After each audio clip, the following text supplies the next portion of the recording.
The troops of the North Caucasus Front were preparing for a new breakthrough of the Blue Line. The enemy was improving its defensive positions. Tension in the fighting in the air fell. Raids of bombers and attack aircraft, both our and enemy, were episodic. They acted in small groups. Air battles between fighters were rare.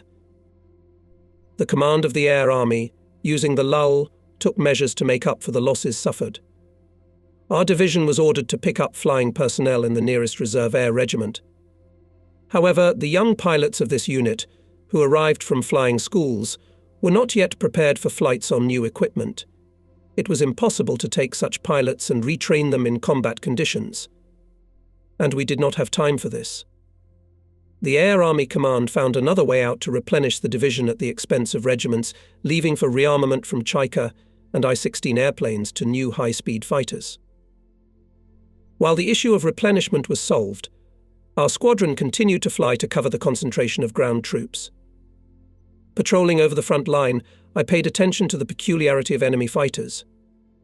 After a number of unsuccessful attempts to prevent our pilots to fulfill combat tasks, Hitlerites changed tactics. During the period of work of our bombers on the defensive nodes of the enemy Messerschmitts, and did not try to attack them, fearing strikes patrolling fighters. They circled away, waiting for the departure of our groups after the fulfillment of their combat mission. And as soon as our bombers lay down on the reverse course, Messers rushed after them. We already knew this technique. It was explained by the fact that after the successful fulfillment of the combat mission comes some relaxation. The attentiveness of our pilots over their territory becomes lower. In this situation, the fascists tried to shoot down the lagging or lost vigilance crews. Having consulted with my comrades, I decided to use my cunning, to use surprise. I see the bombers finish working on the target. I took the patrolling group with a gain of altitude to the west. At the estimated time, we'll turn around on the reverse course.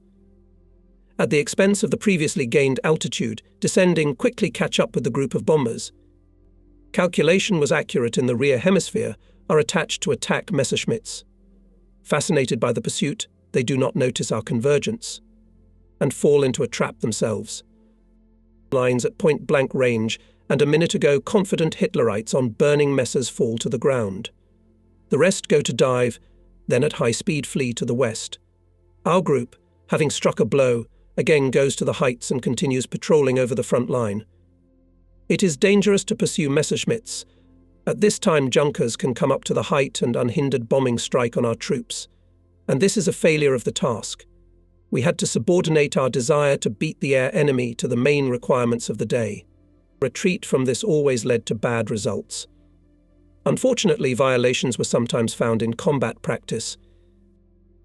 The rare appearance of enemy bombers, weak activity of fighters to some extent relaxed the pilots, reduced their demanding of themselves in the performance of functional duties in combat sorties, caused some prestigious desire to increase their account of downed aircraft. Because of this, I once had to endure a heavy battle with a numerically superior enemy. One morning I was urgently summoned to the CP. The regiment commander set the task to immediately fly 6 to Krimskaya. The second pair of your group will be headed by Rechkalov, and the third Lukyanov, he said. Comrade Commander, this is some kind of a team of equal imposition chiefs. Permission to go as a flying group. Above Krimskaya, very powerful cloud cover. The Tiger ordered to send the most experienced pilots. Don't haggle and fly faster. The composition of the 6 caused me apprehension in the success of the combat task, but it was useless to argue. Approaching the village of Kievskaya. A pair of Mi-109s jumped out of the clouds to our right. Rechkalov, without even having time to warn me, turned around and went to it, taking Lukyanov's group, which was on the upper tier of the combat order. In the rear of the enemy's defences, we went only with the wingman Tabachenko. Above us found a dozen Messerschmitts. Having given the command to gather the group over Krimskaya, I aimed at it. From above, in the tail of our planes, suddenly fell a pair of Mi-109s. We energetically turned around and went into a frontal attack. Messerschmitts did not accept it, began to turn in the opposite direction. The lead Mi-109 was late with the maneuver and got into my sight. I gave him a belly shot. and the Mi-109, engulfed in fire, ran to the ground. Now it's the leader's turn. And at that moment I saw 4 Messerschmitts attacking us from the right and from above. I made a combat turn towards them. But they, bypassing us with a gain of altitude, got away from a frontal attack. For about 10 minutes our pair fought off the attacks of the enemy group. Rechkalov's 4 never showed up. And how it was needed now. The enemy so far acted sluggishly. It was felt that the shooting down of Mi-109 at the beginning of the battle psychologically affected the enemy pilots, reduced their activity. But it was impossible to count on it for a long time. In the course of the battle suddenly appeared, and a pair of Nazi fighters Fokker. From a distance of almost 2,000 meters it opened fire on us. We could not be afraid of firing from such a distance, but suddenly my wingman dived under me. "Tabachenko, stand in your place, or Messers will eat you," I gave a command. "Commander, I'm wounded, I'm going home." "Cover me." That was not good at all. What to do? If we escort Tabachenko, the whole pack of enemy fighters will rush after us. We'll be shot down like partridges. I decide to continue the fight with 10 enemy fighters, to restrain them in battle and ensure the safe departure of the wingman. "Tabachenko, dive for Krasnodar, I'll cover." Continuing to repel attacks, I watched the enemy group, ready to rush after those who would try to pursue Tabachenko. Having received a radio message about his approach to Krasnodar, I caught a convenient moment, made a sharp turn and, diving to the ground, came out of the battle. After landing was a conversation with Rekalov. "Did you throw my pair to the Messers?" "You see, Messers appeared to our right. I decided to shoot them down. They ran away into the clouds, and Lukyanov and I couldn't find you." "Your luck, Rechkalov, that there were no Junkers and Tabachenko was lightly wounded, otherwise you would have been in trouble." I threw in my heart. I didn't have time to talk to Lukyanov. I was called to the CP. Near him I saw the newly appointed division commander Colonel Ibrahim Magomitovich Dusov. In front of him stood a line of pilots. I ran my eyes over it. There were no familiar faces. "Pokrishkin, come here. Get acquainted with the new recruits who arrived in your regiment. Talk to them. You'll have to teach them your battle tactics." "Yes, comrade commander. I went to your dugout and met your academy." "What academy is that?" "Just a tactical class for training pilots." "That's what we need now. The academy teaches map warfare, and you teach to shoot down airplanes, so train the young men. We've got to make them real air fighters. They're your pilots, and you'll teach them yourself." "Reasonably planned classes," said Dusosov in conclusion, said goodbye and went to the control room. I stood in front of the formation, carefully looked at each pilot. Will they be a good replacement for the dead Fadiv, Koval, Sutirin and others who gave their lives for our country? My attention was attracted by a lieutenant standing on the right flank of the formation. His face with traces of burns, the order of the red banner on his chest said that he was a seasoned fighter. "What did you fight on and where did you burn?" "Lieutenant Klubov, on Chaika and I-16, and burned near Orjonikidze. I have 4 downed airplanes to my credit." Next to Klubov stood a small height-thin pilot, also with the order of the red banner. "Lieutenant Trofimov," he introduced himself. "Personally shot down 1 airplane and performed 70 sorties for assault." "Why are you so thin, poorly fed?" "Yes, comrade captain, no matter how much you feed him, he will stay that way." "As they say, it's not the horse's food," answered for Trofimov the man standing next to him. His explanation provoked a friendly laughter. I involuntarily stopped my gaze on him. In a shabby uniform, without insignia, in soldier's boots with winding. A private infantry fighter. "Who are you?" asked the wit. "Soldier Sukhov," he answered cheerfully. "Soldier." I was surprised. Soldiers do not fight on airplanes. "How did you get into the formation?" From his explanations, it turned out that last year, because of the shortage of airplanes, all their graduation from the aviation school was sent to the cavalry, where he fought in the Kalmyk steppes. He was a machine gunner. Recently, he was transferred to the air regiment. I must not hide. Further acquaintance with the replenishment was disappointing. The vast majority of pilots had little combat experience, and some had none at all. I imagined the responsibility that fell on my shoulders. It was necessary, without stopping combat sorties, to teach the newly arrived pilots to fly the strict, high-speed Cobra, to master the tactics of action, to introduce them into combat. Until all this is not accomplished, you cannot send them on combat missions. During the conversation there was an idea to prepare and create from the replenishment of the permanent 8 for sorties to combat missions. I was tired of failures when driving non-combat groups made up of pilots from different squadrons. Having finished the survey, I briefly explained what topics on theoretical and flight training we will master. Then, with the young replenishment, held the first lesson deputy commander of the regiment on the political part Mapogribnoi. He spoke in detail about the combat path of the unit, the pilots whose merits made the regiment guards, named those who died heroically in battle. He called to support and strengthen the combat traditions, to fight bravely, as befits the guards. While the political officer was conducting the class, I had time to sketch out the questions that should be worked on first. On the tactics of fighter planes will tell you about Alexander Ivanovich Pokrishkin. He has recently been appointed Assistant Regiment Commander for Tactics and Aerial Firing. In these matters he is the main expert in the regiment. With a smile gave me the floor Mikhail Akimovich. So began the forced training of the arrived pilots. Classes on studying the material part of airplanes were replaced by lessons on the theory of piloting, on tactical training. I had to, as they say with a move to develop a program to put into service replenishment, pick up teachers.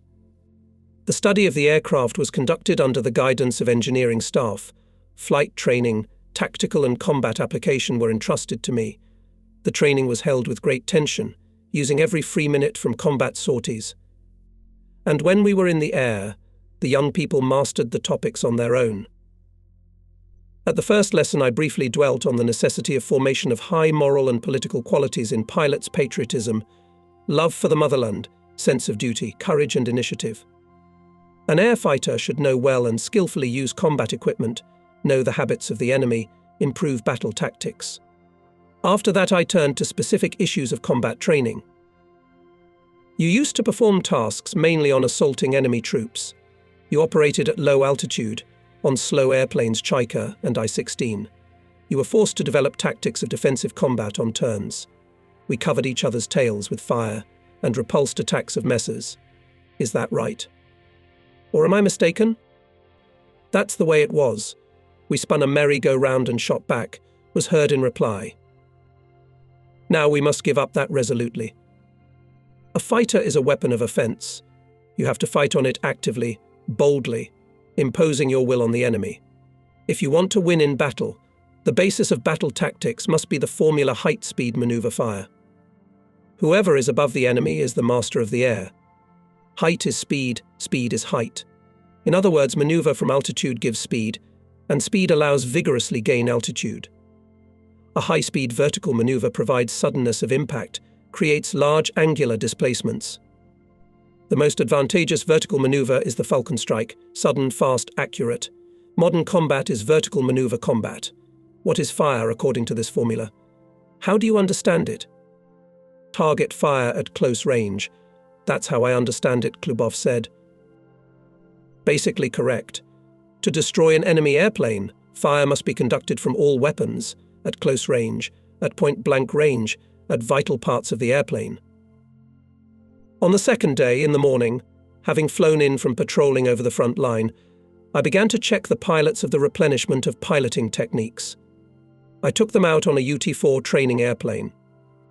During the day, with breaks for combat sorties, I checked all pilots. The results were not encouraging. Almost half of them flew only satisfactorily and required prolonged training. Especially badly performed the flight of a young pilot, Vyacheslav Berezkin.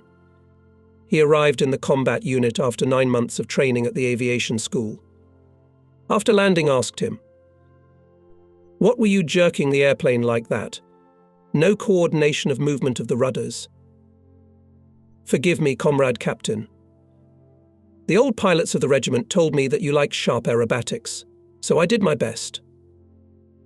"My dear, To pilot an airplane vigorously, you must develop a sense of precise coordination. And for that you have to fly a lot. After the test, I divided the replenishment into 2 streams. The pilots who showed good results included in the first and began to intensively prepare them for combat operations in the upcoming offensive of our front, with the second required time for additional training. Such a system of work with the replenishment in the future justified itself. Having finished training with the pilots of the first group, I started to introduce them into combat, or, as the pilots of the regiment said, to natasking. In the first such combat sortie, he took a very capable pilot, N. Chistov, as his wingman. A. Klubov was assigned to lead the second, middle pair in the combat order of the flight deck. His wingman was V. Jadev, and the top pair was led by the commander of the link A. Fedorov. Just approached the patrol area, immediately met a pair of fighters of the neighbouring regiment. They were chasing a single Me-109. I realised that this Messerschmitt plays the role of a planted duck, and the main group is probably at altitude. It is ready to rush to those who took the bait. However, the appearance of our 6 confused the cards to the enemy. Apparently the enemy pilots were afraid to go down. Me-109, leaving the pursuing pair, ran into our group. When he saw the danger, he tried to turn aside, but he was too late. On the turn, my turn sent him to the ground. He fell on the outskirts of the village of Kievskaya. A group of Messerschmitts above apparently tried to pay for the downed Me-109. It attacked my pair, but we were on guard. Having met a decisive repulse, the Messerschmitts stopped their attacks and went westward. In the course of the battle, Klubov and his partner rushed after the departing single Me-109 and broke away from us. Not finding the group, Klubov and Zherdev made the right decision to go home. After returning from the mission, I gathered the pilots of the replenishment, conducted a brief debriefing. I also dwelled on Klubov's mistake. It could lead to a meeting with a large group of enemy fighters. This breakaway weakened our group, whose main task was to intercept the bombers. Unfortunately, the same mistake was soon made by Nikolai Iskrin, an experienced pilot and commander of the wing. This led to a serious injury. At the end of May, the German command to strengthen its aviation in the Kuban, which suffered heavy losses in previous battles, transferred from near Kharkov to the Taman Peninsula a new fighter squadron. As it turned out later, during the interrogation of prisoners, it was assigned the task of hitting the airfields of our fighters to inflict losses on the units and psychologically suppress the Soviet pilots. Suddenly, early in the morning, an 8 Me-109s launched an attack on our airfield. It looked like the enemy pilots were wary of our anti-aircraft guns, although there were none on the airfield. Messerschmitts bombarded the airfield from a great height. They were firing untargeted. Nevertheless, was killed Regiment Engineer Apollinari Urvantsev. At the time of the raid, was given a rocket to take off the duty pair. She went to the taxiway. Here it was shelled, and the pilot Yakov Moisenko was wounded. During the evacuation to the hospital, the pilot already had gangrene of the thigh, and Moisenko died 2 days later. His death was the result of unwise actions of the officers of the control center. It was clear that the takeoff of duty fighters in the assault will inevitably lead to losses. Low altitude and speed do not allow the crews to maneuver to evade the fire of the attackers. The death of battle comrades saddened everyone in the regiment. But it also added anger to the fascists. Each pilot thought about payback to the enemy in the upcoming battles. The next day, failure befell N. Iskrin. It happened during the Battle of R5 with 8 Messerschmitts. They tried to make an attack on the airfield of the neighbouring regiment of our division. I managed to shoot down the Me-109 with the first attack, and Iskrin hit with a Q of the second. The Messer he shot down tried to go down to the front line. Nikolai and his partner went in pursuit and killed the enemy near the ground. But at the same time, he broke away from our group. Soon he was hit by enemy fighters retreating to the west. Falling from the height, they lit Iskrin's plane on fire. Jumping from the plane, Iskrin's foot hit the stabilizer and crushed his shin. His wingman Stepanov covered his comrade descending by parachute and repulsed Nazi attempts to shoot him in the air. Fortunately, Iskrin survived, but he could not fly anymore. The regiment lost an experienced and brave pilot. I felt very sorry for Nikolai. With him we made many joint combat sorties. We got accustomed to each other, became close to each other. The new offensive of the North Caucasus Front troops at the end of May began with powerful strikes of artillery and aviation in the breakthrough strip. And in the air unfolded the Third Air Battle over the Kuban. Our regiment took an active part in it. The main attention was focused on covering the ground troops. On the first day, our group was assigned the task of clearing from enemy fighters the zone of air training near the villages of Kievskaya and Krimskaya. In my Strike 4, I included 3 trained pilots from the new replenishment. To cover it, the third pair in the combat order of the deck, headed by an experienced wing commander Lukyanov. When entering the target area, detected to the west of us 6 enemy fighters. I led the group to approach. However, the Nazi pilots did not take the fight. Forcing the engines, they went to the Kerch Strait. We could not leave the area and went back. Below to meet us in a column of 9s went more than 200 of our bombers and attack aircraft accompanied by fighters. It was pleasant to look at such a powerful battle formation. Suddenly the airwaves sounded a warning from the forward control center, from the Tiger. In the air appeared messers. Be attentive.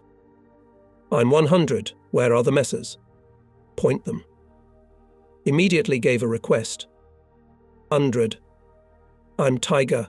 Carry out your mission. The escort fighters can do it without you.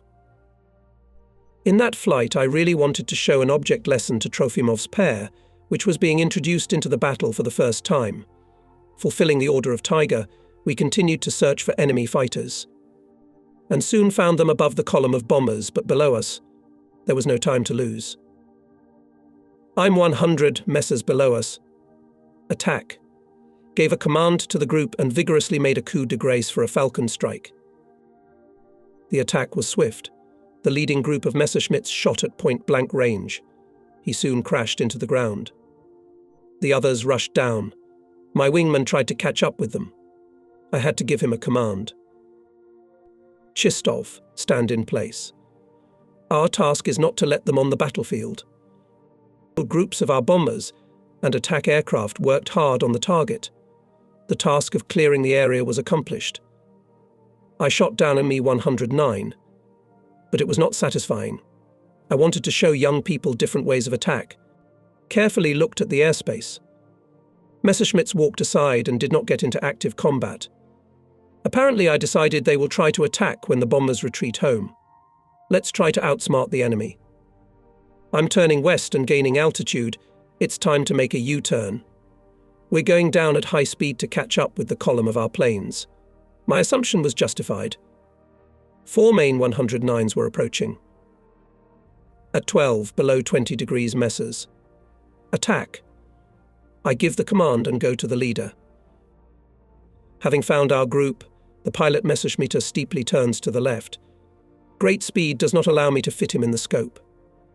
Then I throw the plane into a U-turn on the right wingman of the Mi-109. But instead of diving under me, he turns away to the right, and as if frozen in the sight. A long line at point-blank range hits the Mi-109. He immediately goes to the ground. The first shot down is payback for the recently killed Ervantsev, the second for Moisenko. Trofimov and Lukyanov rushed after the fleeing pair. We covered them. Trofimov caught up and shot down the leading Mi-109, which escaped my attack. We returned to the airfield. It was pleasant to hear cheerful stories and laughter about the battle. The joy of victory in the first flight is the beginning of psychological formation of future fighters. Young pilots grow into fighters. Now they are in the battle formation of the regiment, replaced the dead. On a par with experienced pilots, will continue to crush the enemy in the sky, fight for freedom and honor of our beloved homeland. At the end of the day, I stopped at the parking lot. I see my plane surrounded by pilots and technicians. What happened? Didn't one of my close friends die? But cheerful, smiling faces immediately calmed me down.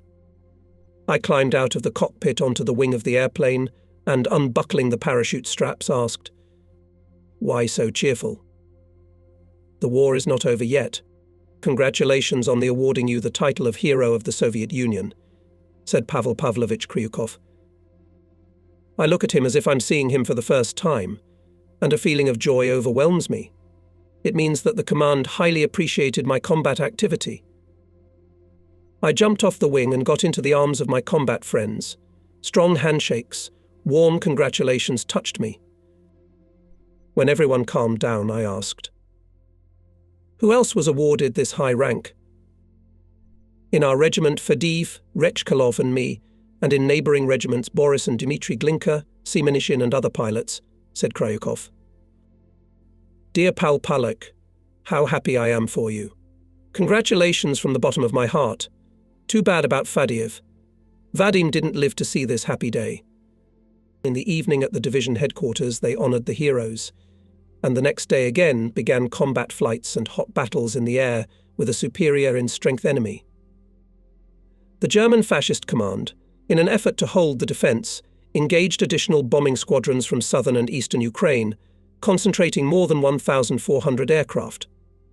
The enemy created a 1.5 superiority over the Soviet air group in the Kuban. To some extent, this also affected the results of the actions of ground troops. After the capture of several settlements, the offensive gradually ran out of steam. The talented military commander Colonel General Ivan Efimovich Petrov, who took command of the front at that time, reasonably assessed the situation and the opposing forces. With the permission of the Supreme Command headquarters, he decided to stop the offensive and began to prepare a decisive defeat of the enemy on the Taman Peninsula. There was a relative lull in air battles. Not stopping sorties on combat missions, tried to use all opportunities to improve the training of the second group of pilots' replenishment. The turn came to Olefrenko, who arrived to us, former cavalryman Sukhov, Berezkin and other pilots with low flying time on combat aircraft. Training mostly went well. Only with Sukhov in the beginning there was trouble. Performing a complex aerobatics in the zone, on a vertical slide Sukhov piled the car on his back. The fighter lost speed and went into a reverse corkscrew. Watching the plane falling to the ground, I counted the turns and realized that the only salvation was to leave the Cobra. "Sukhov, Sukhov, jump. Jump immediately," I ordered on the radio. The airplane continued to rotate, falling to the ground. Here is already near the ground. My heart clenched. It seemed that doom was imminent. I even involuntarily turned aside. "Comrade Commander, you're shouting in vain to Sukhov. Our soldier is already on the ropes above dangling," said Andrei Trud with a grin. He was standing next to me. I looked up and saw the parachutist. My heart was relieved. He was saved. I threw the microphone on the ground and went to the command post. An hour later, Sukhov was brought by car to the command post. He looked deplorable. Later, recalling these minutes, he said that then he had already decided that it was his last flight.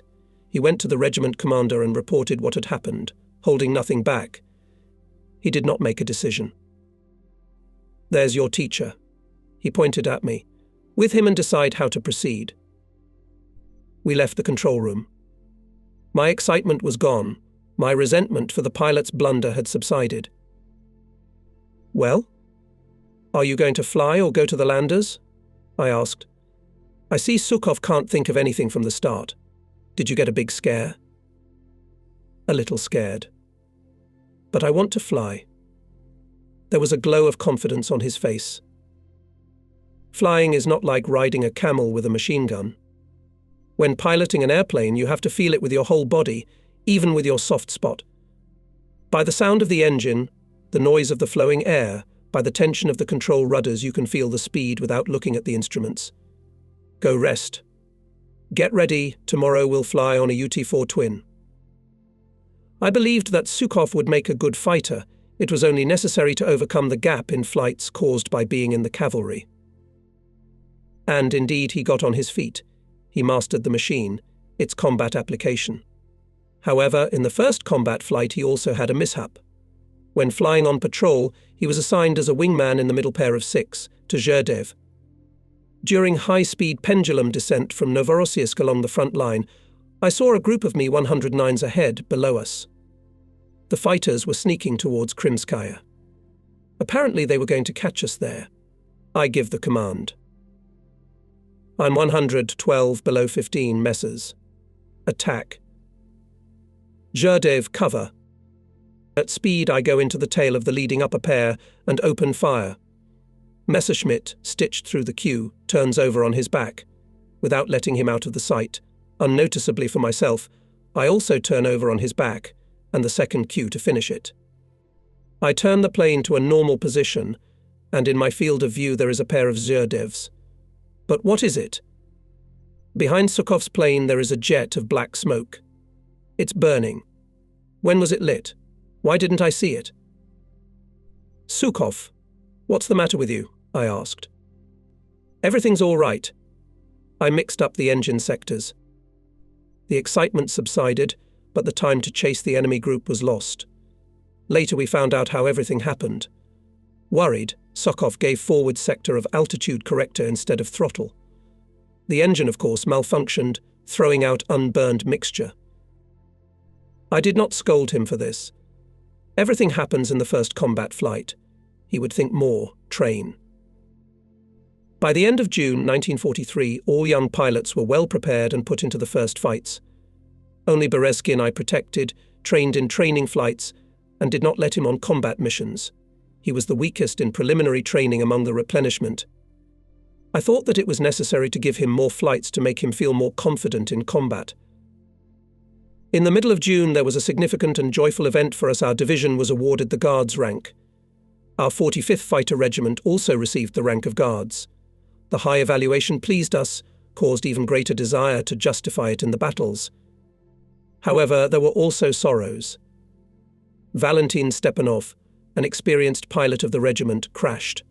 Coming in for landing on a damaged airplane, he went into a corkscrew on the fourth turn and died. I also had personal experiences. In Krasnodar, during the trial of traitors to the motherland, where I was present at the invitation of the local authorities, a sergeant infantryman came up to me and said, "As I was told, you are Pokrishkin." "Yes, I'm listening to you." "Do you know anything about the fate of your brother Peter?" "No. My mother has already asked me in many letters to inform about him, but I know nothing." I went to the place where he probably died, and the sergeant told me about my brother's last days. Their unit fought on the Kalian Isthmus and, retreating, came to the shore of Lake Ladoga.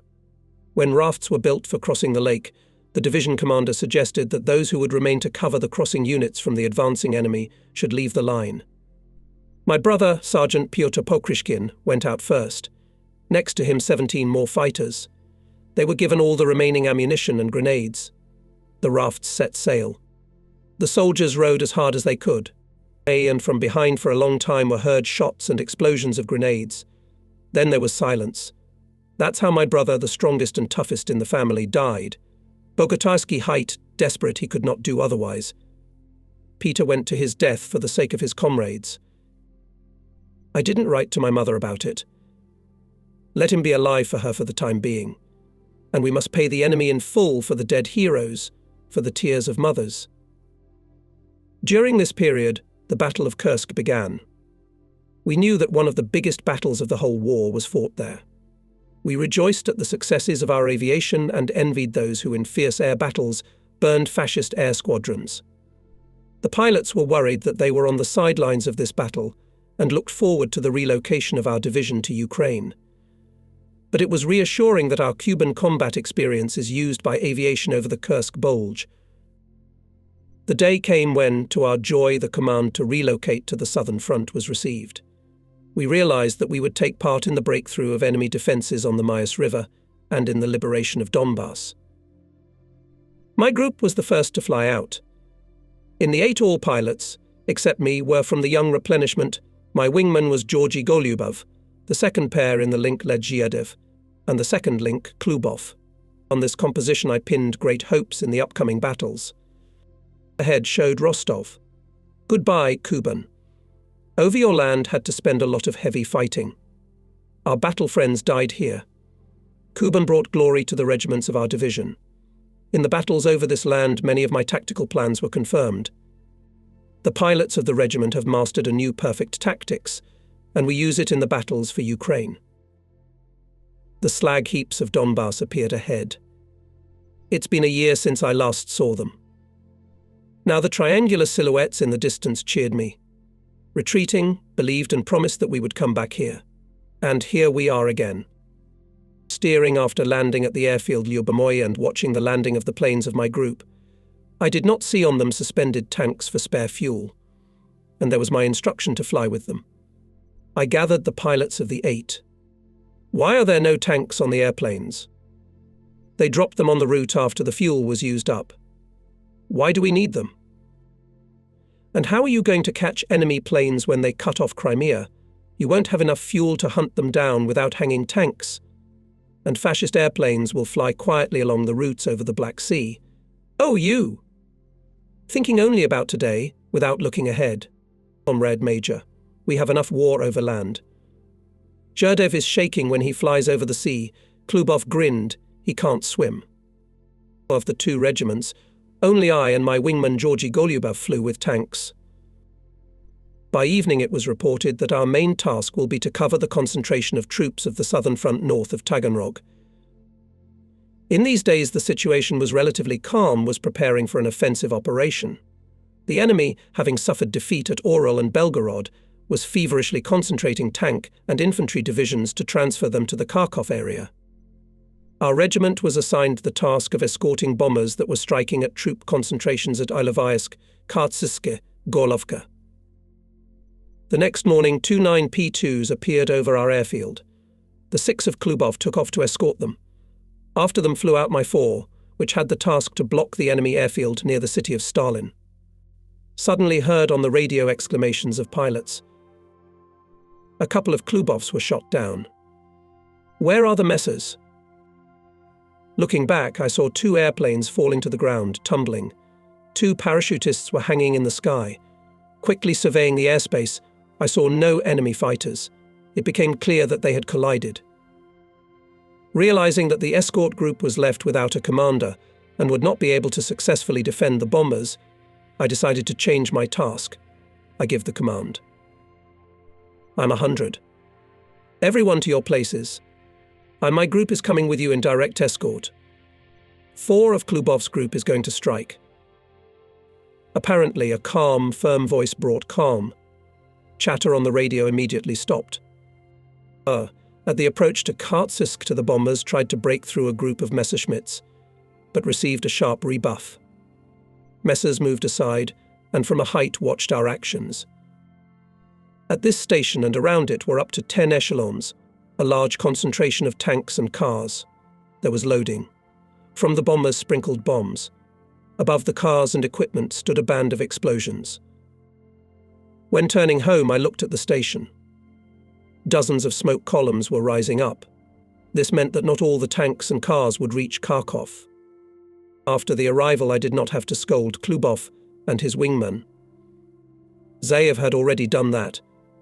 I spent with all the pilots to analyze the mistakes in the pair of Klubov, which led to a collision of aircraft through the fault of the wingman. Karpov, you were taught to rearrange in a pair with a preliminary soaring and transition from above the leading aircraft. You were rearranging with a downgrade, were blinded by the sun and crashed into Klubov's plane. What more study do you need? My fault, Comrade Major. An old-school habit has failed me.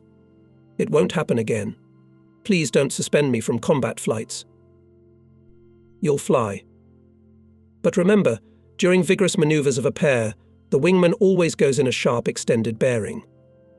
Remember this on the ground and in flight. Bombers' strikes on loading stations, fighters' assaults on ferry routes considerably disturbed the enemy divisions. Further, they were passed on, like a baton, to the neighbouring southwestern front. There they were handled by the aviation of the 17th Air Army. The enemy units and formations arrived at the destination significantly weakened. This was our help to the ground troops advancing west of Kharkov. Having fulfilled this important combat task, the regiment switched to cover the front line. There, from the first combat day, successfully operated the 100th Regiment. Its pilots had already shot down enemy airplanes. But meetings and battles in the air were rare. The enemy was not active. In this relatively calm environment, Squadron Commander Rekalov released in the first combat sortie Berezkin. He went as wingman to the commander of Tsvetkov. The pair flew out for reconnaissance. Having accomplished the task, on the way back they met over the frontline scout plane Focke-Wulf 189, covered by 4 Messerschmitts. Tsvetkov decided to attack the fighters, and Berezkin ordered to attack the frame. The young pilot acted bravely, but hurriedly opening fire at long range. Rama, maneuvering, slipped out of the sight. Berezkin was wounded in the arm and leg by the gunner's fire. In an effort not to let go of the enemy scout, the Soviet pilot hit the wing of his plane on the tail part of the frame, and it, falling, fell to pieces. Vyakoslav's damaged machine also began to fall. There was only one thing left for salvation: a parachute. Fortunately, the west wind blew Berezkin to the front line of our troops. He was treated and sent to the hospital. He returned to the regiment almost 3 months later. In mid-August, suddenly received an order for an immediate flight to the area of Izium.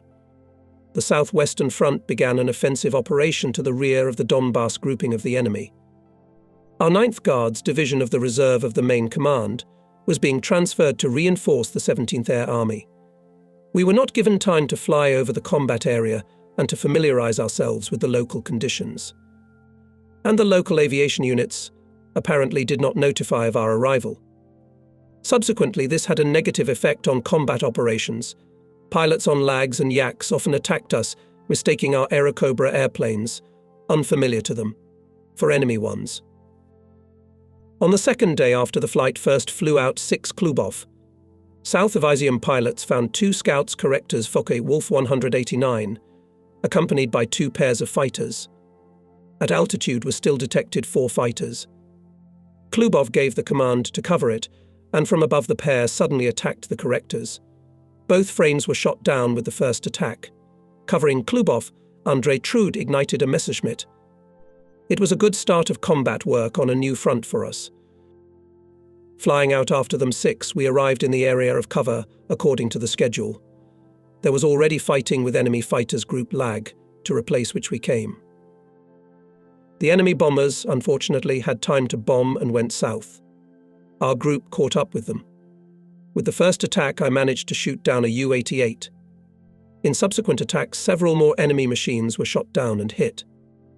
However, an order from the Forward Control Center forced us to stop the battle and return to the breakthrough area, where a new enemy air raid was expected. During subsequent sorties, I noticed that the enemy's long-range reconnaissance aircraft repeatedly flew to our rear. It flew at high altitude and almost always at the same time. We decided to intercept it by the method of free hunting. We flew as a foursome. Such a group composition was envisaged in case of a possible meeting at altitude with enemy fighters. The weather was excellent, visibility was good. When crossing the front line, I found below us 4 Fokkers. They were chasing the lag, going towards the sun. I gave a command to attack and dropped my plane into a dive. At that time, apparently mistaken for the enemy, my pair was attacked by La-5s and foiled our plan. Fokkers, using the hiccup, managed to escape. Having broken away from Lavochkins, with gaining altitude, we went to the rear of the enemy defense. The scout was seen above us at 2,000 meters. 100th. There is a higher plane ahead. Reported Viktor Zerdev, the leader of the second pair. I see. We're gaining altitude. Don't turn around. Let him pass to our side of the front. I realized that by turning on him from below, we would scare the enemy pilot, make him change course. And then we'd have to chase him over enemy territory. And that's not favorable. Having let the U-88 pass over us, after some time the group turned around and with a gain of altitude went in pursuit. After the flight, the front line caught up with the scout at an altitude of more than 8,000 meters. He, confident of impunity, flew carelessly. At a short distance, I put him in my sight. I give a line to the shooters. U-88 turns steeply to the right, tends to go south. The second long Q hit the left engine and the center wing, where the fuel tanks are located.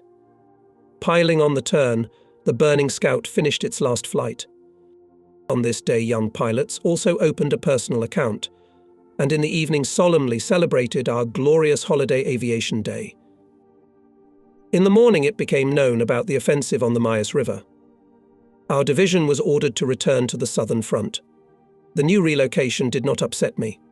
On the Mias in the south of Ukraine, I was familiar with the terrain and airfields. I wanted to fly the old routes. After all, retreating, we believed in our return. By evening we flew to Maas, and early in the morning we went by fours to cover the entry of mechanized and cavalry corps into the breakthrough. We came to the right area. I tried to contact the Tiger, but the search and control station is silent. Probably, I think, after the night move did not have time to deploy. I decided to switch to independent search of the enemy. I had quite a lot of experience in this.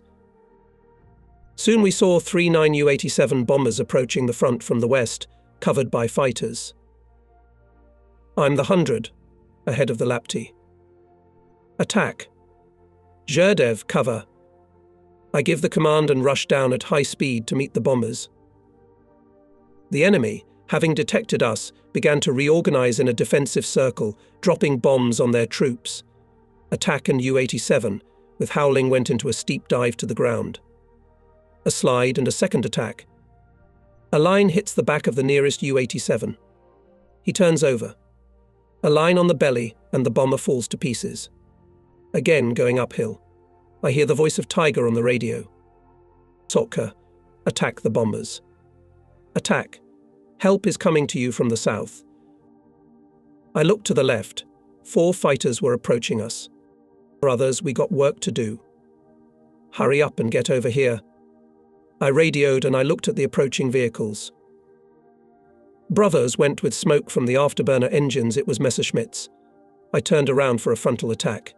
Then I heard, Soka, I'm Sukhov, covering you. Golubev was hit. He went home. Messerschmitts, not taking a frontal attack, stretched out in a column. I understand, trying to bypass us to attack our stretched out in a sharp bearing pair. Suddenly I see in the tail of Sukhov's plane Messerschmitt. Sukhov went trace. I shout to him, pull, Sukhov, pull the handle on yourself. Pull harder. Bullets hit the wing of the plane, and it went down in a sharp turn. Hit. Don't let them kill me. I angrily attacked the 4, shackling them in combat. The whole enemy group is pouncing on me. I turn the fight into a vertical maneuver. You can't take me like that. I'm spinning and I hear Zherdev's voice. 100, I'm alone. I left the battle for the assembly point Kuibyshevo. I didn't care about the assembly point.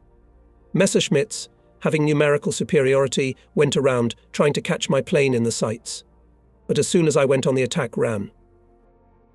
At some point in the battle I successfully got into the tail of a Messerschmitt. I didn't have time to open fire, as a trace passed over the wing of my airplane. I looked back, another Messer was in the tail. Vigorous controlled barrel roll with descent, and I left under fire. The enemy who was attacking me passed over me. I raised the nose of the airplane, put the crosshairs of the sight on a reproach and opened fire. From the wing of the Messerschmitt stretched a white jet of steam, broken radiator, cooling engine. Damaged Messerschmitt went with a decrease to the west. The rest of the trio followed him. I made 2 gentle turns and, having found no strangers or my own airplanes around, I breathed a sigh of relief and took a course home. When turning in, I did not see Georgy Golubev's plane in the parking lot. I was worried why Golubev did not return. Viktor Zherdev and Konstantin Sukhov came to me. What happened to Golubev? Who saw? Sukhov, gesticulating, told about the events of the battle. At the moment when I rushed to the second bomber, I was attacked by a pair of Messerschmitts. They fired from a distance of more than 500 meters. Golubev, saving me, rushed in front of them and took the blow on himself. On the burning plane, he pulled into the area of our troops. This message Sukhov, supplemented by Zherdev, I was even more concerned. Did Golubev manage to reach our territory or, having thrown himself out with a parachute, fell into the clutches of the fascists? I regretted that flew on Patrol 4. Such a group is too weak for a serious battle. Well, how did you end up as my wingman? I asked Sukhov. You were with Zhiedev? When I repulsed the attacking messes from Golubev, I joined you as wingman. And why did you make a weak turn and let yourself be shelled? Did you bring a lot of holes? I was afraid to corkscrew, and a few bullets hit the plane. I got away with it. Next time in the battle on a turn, pick up on yourself and depth rudder trimmer, or they may shoot you down. I did not reproach him for the fact that with minor damage to the airplane he left the battle and left me alone with 4 enemy fighters. In the first battles, even minor damage from bullets seems heavy to a young pilot. This shyness with time, as he gains combat experience, passes. Flying out after our return, 6, headed by Squadron Commander Sergei Lukyanov, held 2 heavy battles. Young people showed themselves brave fighters. When approaching the 6 to the area of cover, Tiger reported, Lukyanov, on the approach of groups of bombers. Quickly attack. Roger. I'll do it. At the same time, the voice of the leading upper pair, Trofimov. Ahead on the right are 2 groups of bombers with fighters. On Lukyanov's command, Trofimov's pair fell on the Messerschmitts and restrained them in combat. The pilots were active and shot down the Mi-109s. Lukyanov's and Fedorov's pairs attacked the first 9 bombers from the side of the Sun in the forehead. Immediately set fire to 2 U-87s. Hitlerites in panic fled. Then our 4 hit the second 9 of the enemy from the rear hemisphere. 2 more Junkers crashed into the ground. Bombers in disorder rushed in the western direction. Pursuing them, our pilots saw the third 9 bombers approaching the area of cover and went to approach it. The first attack and the burning U-87 fell out of formation. Dropping bombs on their own territory, the bombers, breaking the formation, abruptly turned back. Lukyanov's group could no longer pursue them. The Messerschmitts piled on. There were more than 10 of them. We had to fight with them, having at the limit of fuel and small remnants of ammunition and shells. All day until darkness, the pilots of the division, having refueled their planes, were in the air, covering the successful offensive of our ground troops. During this intense combat day, the pilots of our regiment alone shot down about 10 bombers and almost as many Messerschmitts. The second day of our stay on the Maas front was no less full of combat sorties. The enemy sought to eliminate the defence breakthrough and disrupt the entry of the mobile group of front troops, mechanized and cavalry corps. Despite heavy losses in the air, the leadership of Hitler's air formations intensively threw into battle groups of bombers under cover of fighters. In the evening counted the results of 2 days of fighting, summarized the actions of each pilot, pleased with the success of young people. With each battle, young pilots acquired the qualities of real air fighters' guardsmen. Especially distinguished Nikolai Trofimov. For these 2 days he added to his account shot down a bomber and a fighter. During joint flights in groups, this pilot always surprised me with his calmness even in the most difficult situation. Confidently, bravely and intelligently he fought, was a unique fighter. Many young pilots tried to imitate him. But they still lacked Trofimov's calmness when meeting the enemy. Seeing the enemy first, they excitedly shouted on the radio. On the right, Messers. Bombers ahead. After such a sudden shout, somehow involuntarily arose a tense state. It embraced the entire group. We had to relieve the psychological tension with a command. Calm down. Cover group to attack the Messers. I 4 go to the bombers. Trofimov, flying in my 6, always headed the top pair, covering the strike 4. When the enemy was detected, he calmly, even somehow mundane, reported. On the right below Messers. I'm going to attack. His voice was as if he was not in mortal combat with the enemy, but was talking on the ground with his comrades. The jubilation of the youth from the first successful battles and personal victories was supplemented by the return of Georgy Golubev to the regiment. We were unspeakably glad to him. Everything that Sukhov told us about his actions in the battle was fully confirmed. I looked at Golubev with a sense of gratitude for his brave deed. Why did you put your plane under fire, Messers? I had no other way out to save the commander. I realized that the main task of the wingman to cover the leader in battle. Thank you for this feat, I thought. Take a new airplane, George, and tomorrow, in the afternoon, again go with us into battle, if you feel ready to fly. Young men were growing up, gaining combat experience. To the boundless courage was added skill. Experienced pilots tried to teach the young, protected them in hot fights. Special attention had to pay to those who performed the first combat sorties, acted so far uncertain and tense. Such pilots included Ivan Olafrenko, who had finished retraining from U-2 to fighter. In his first battle in the group, he could not shoot down a Fokker. The enemy fighter escaped from the battle. Getting out of the airplane after turning into the parking lot, Olafrenko angrily tore off his helmet from his head, threw it on the grass, sorrowfully leaned on the wing of the airplane. I approached him. "What's wrong with you, Olafrenko? Why are you so upset?" "I'm no good as a fighter, Comrade Major. I've shot all my ammunition, but I haven't shot down the fascist bastard." "Have you figured out the reason?" "I did everything right, but I missed the Fokker." He waved his hand away. "It's impossible to fight seemingly correctly. From what distance did you shoot?" "As you taught me, at close range." "It might have seemed so. In the first battles, pilots are always in a hurry and shoot from a long range. That must be a mistake. Next time, take your time and come closer, 100 meters. Then shoot." "I'll keep that in mind, Comrade Major." Even I, an experienced pilot, having caught an enemy plane in the sight, feel my hand reaching for the trigger, but my consciousness tells me that it's too early. I should come closer. If you give in to the feeling of your hand, the trace will pass the target, or there will be few hits. The main thing is to have stamina in shooting. Don't worry. There will be many more fights. Such conversations with young pilots immediately after the battle at the airplanes help them to understand their mistakes, to gain confidence in themselves. Soon Olafrenko began his account of downed airplanes. And later, for skillful actions in battles, for high organizational skills, was appointed commander of the link. The enemy's defense is broken through. Our troops rushed to the deep rear of the enemy, smashing his reserves. Mechkorps kept the direction on Stalin, and cavalry bypassing Taganrog grouping of Hitlerites. The German fascist command, trying to prevent the impending encirclement of troops in the vicinity of Taganrog, engaged against the cavalry corps, the main forces of its aviation from the Crimea.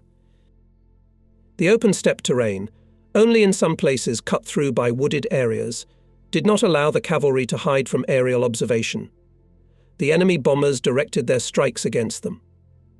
Fierce battles broke out in the air. We met with old acquaintances on the Taman Peninsula who were well beaten still over the Blue Line. We did not forget to send us to the area of the city of Stalino. Here, too, there were persistent battles. Once, having fulfilled a combat mission and having fought a heavy battle with a large group of U-87s and Heinkel's 111s, I saw a group of pilots and technicians at the place where my plane was parked. For what reason? I thought as I landed. We conducted the battle as a battle. Young pilots distinguished themselves in it, shooting down 3 bombers and 1 fighter. Their successful actions are no longer news. At the parking lot, I was surrounded by my comrades in arms and began to congratulate me with unexpected pleasant news, the awarding of the title of twice Hero of the Soviet Union to me and Dmitry Glinka. I could not believe it. It had been only 3 months since I became a hero. And here I was already twice. True, by the number of enemy planes shot down, by the status of awarding everything was right. The title of twice Hero of the Soviet Union was awarded for 30 enemy planes shot down, and my official account has already approached 40. In the evening at dinner, Pogrebnoy officially congratulated me, confirming the report of pilots and technicians. The awarding of the 2nd Gold Star to me and Dmitry took place a little later, at the headquarters of the front, renamed the 4th Ukrainian Front. The celebrations, as always in war, were short. It was necessary to rest after a hard day and be ready for new battles in the morning, and the technical staff had to patch up the holes in the airplanes during the short night. The sun was just rising and the group was already in the air. I looked at the rack of pairs and rejoiced that my desire to create a permanent 8 of young pilots realized. I have a wingman is G. Golubev, the 2nd pair V. Cherdev and K. Sukhov. This is a shock link for action against the bombers. The second link, guarding my from the attacks of fighters, is headed by A. Klubov. All the link is young, but has already shown itself well in the battles. I did not have to admire the combat order of the group for a long time.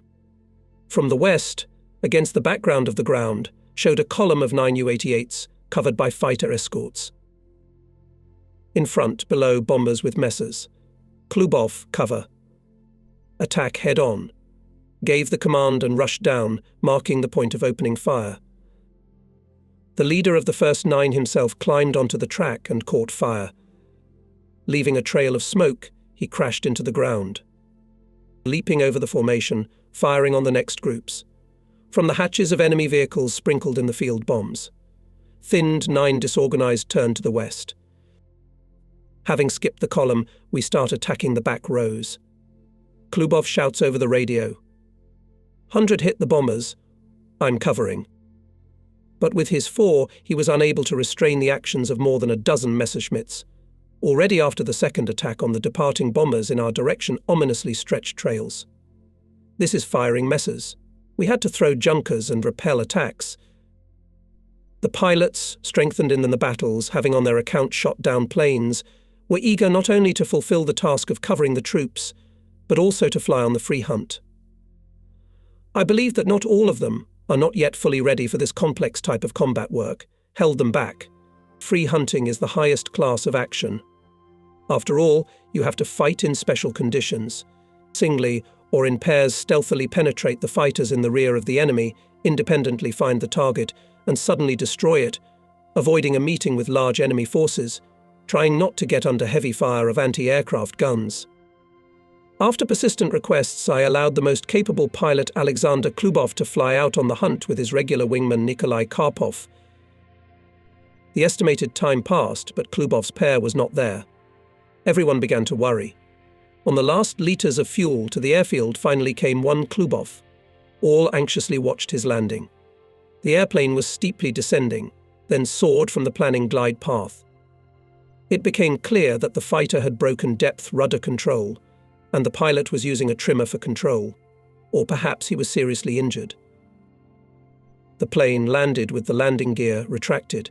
Klubov climbed out of the cockpit. He was immediately surrounded by pilots and technicians. It's all right. No injuries. The airplane, however, seriously damaged. What about Karpov? I asked. He was shot down. He parachuted down to the location of our troops. He was relieved. From the story we learned how the battle was held. Having met at the front lines 6 Messerschmitts, Klubov Falcon blow knocked down the leading one, and instead of immediately leaving up tried to set fire to the second one. But his pair itself came under enemy fire. Karpov's plane caught fire, and he ejected with a parachute. Klubov covered the wingman. He did not let the enemy shoot at him in the air. He spun in the battle with such overloads that the plane was deformed. Not easy, apparently, was Klubov. His machine received dozens of bullet holes, were broken depth rudder rods. Everyone wondered how he was able to fight off 5 Messerschmitts to come and land on a damaged airplane. Do you understand now what free hunting is? I asked him the next day. Here you have to act cunningly, deceive the enemy, strike suddenly and leave before you turn into a game.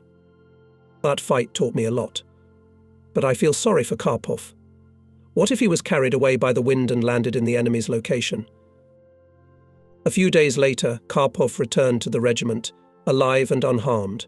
True, exhausted and tired.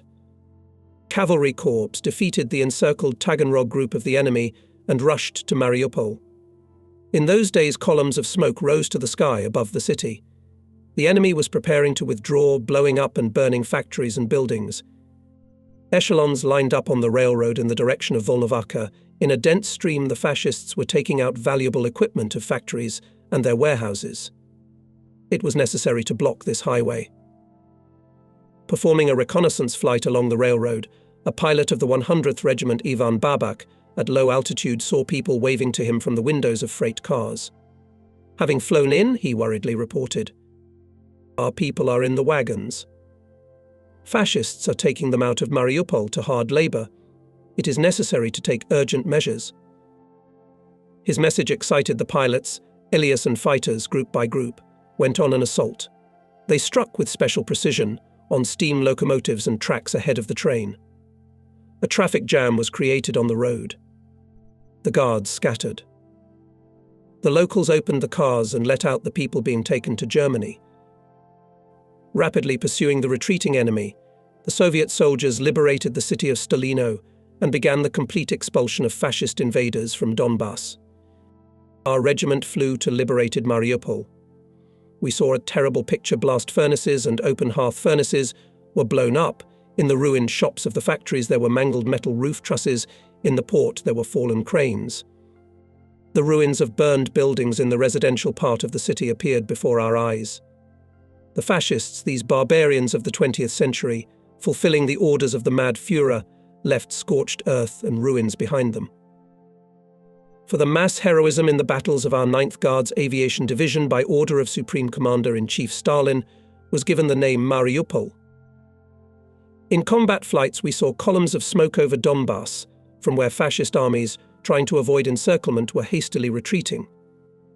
Hitlerites were blowing up and burning mines, factory buildings and towns. The enemy sought to hide on the previously prepared line of defence along the Dnieper and Molochnaya. In the morning, to cover the troops, leaves the 1st Squadron.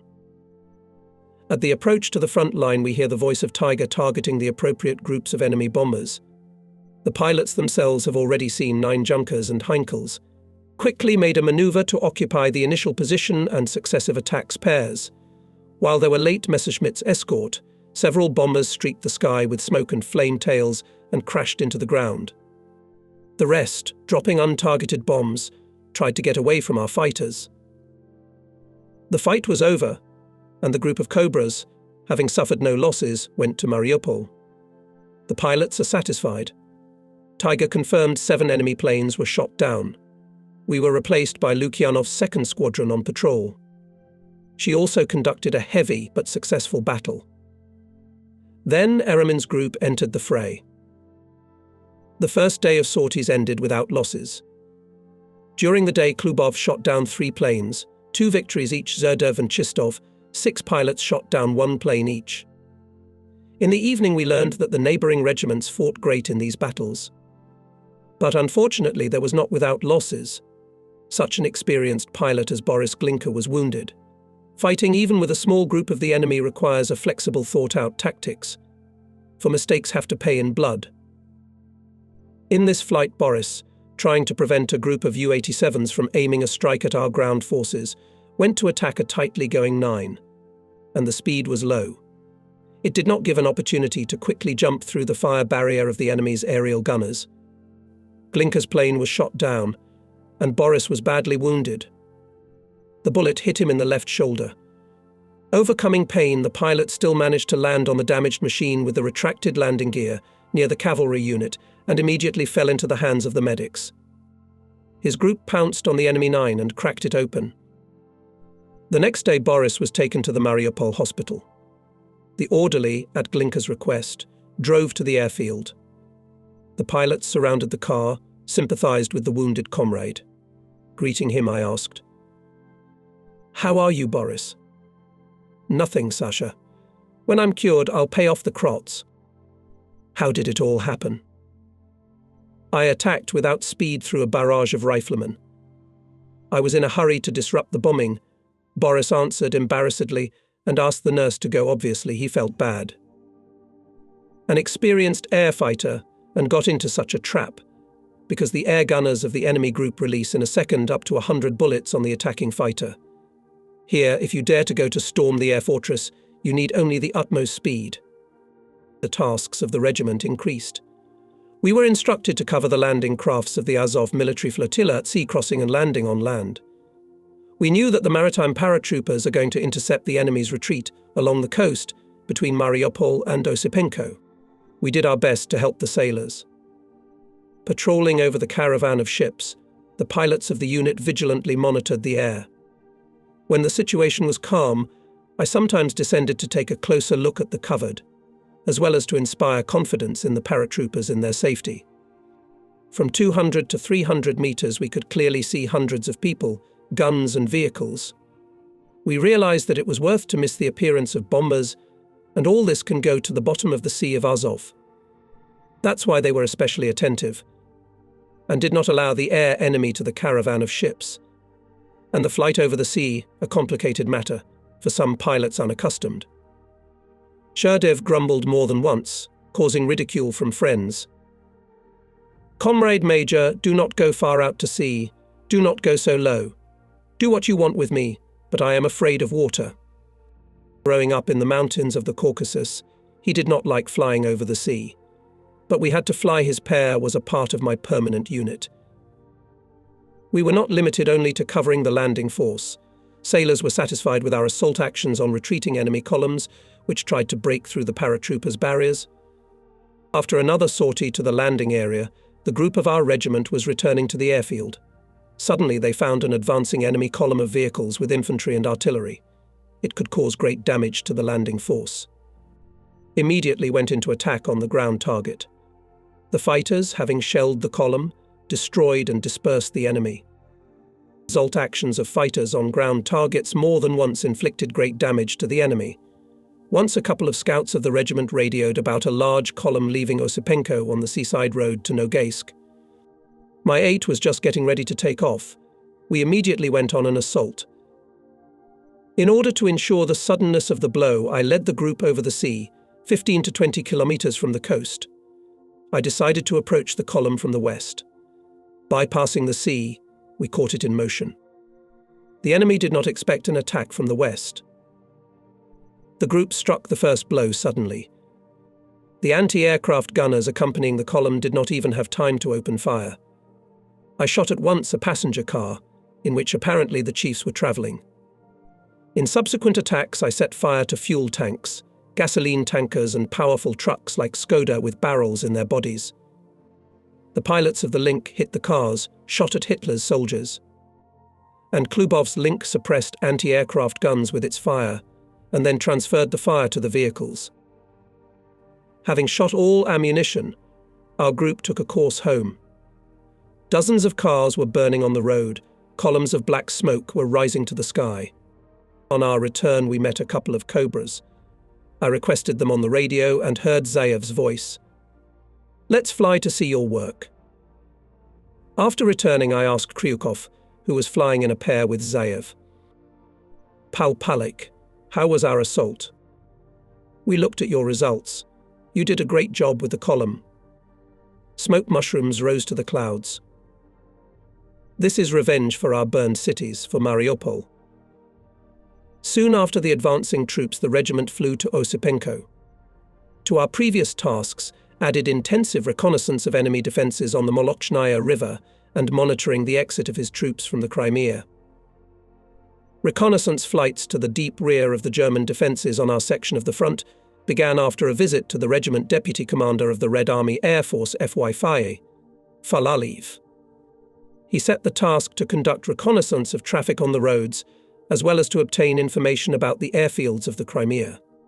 Such a task could be accomplished only by flying with additional suspended tanks. And in the whole division there were only 2 of them, me and my wingman Golyubov. All the rest were left in the rear units in the Kuban or dropped during the flight. Our tanks, we and fly with them, I decided. It was dangerous to give them to other pilots for reconnaissance flights. They could be dropped in flight. And then my plans for free hunting. In the air, communications over the Black Sea, after cutting off the Crimea from the land, will be thwarted. I decide to fly only my pair on these difficult tasks. In long flights along the route Simferopol-Dzhankoy-Melitopol, we uncovered the intensive advance of columns and railroad echelons from the Crimea to Melitopol, as well as a number of enemy airfields. Using this intelligence, the bomber aviation made a number of successful strikes. Our sorties could not do without encounters with enemy fighters and anti-aircraft guns. However, having experience in reconnaissance, using tactical techniques proven during 2 years of war, we were able to successfully cope with the difficult task. One day after a combat sortie, when taxiing, the airplane fell into loose soil and broke the landing gear leg. We started to push it out. Then we had to make a dig. Suddenly the technicians saw corpses in the pit. When they dug, they found dozens of dead people. The same burials were found in the forest plantations on the borders of the airfield. The pits were filled with shot men, women and children. From local residents, we learned that the fascists often brought groups of prisoners to the airfield and brought here civilians under the guise of mobilization for work on the construction of the airfield. Hitlerites' atrocity outraged the personnel of the regiment to the depths of their souls. Many involuntarily with anxiety thought about their loved ones, about those who were on the territory occupied by the enemy. Yakov Weishmud was especially worried about his family. His wife and children did not have time to leave the town of Nogaisk when the tanks broke through to the Sea of Azov.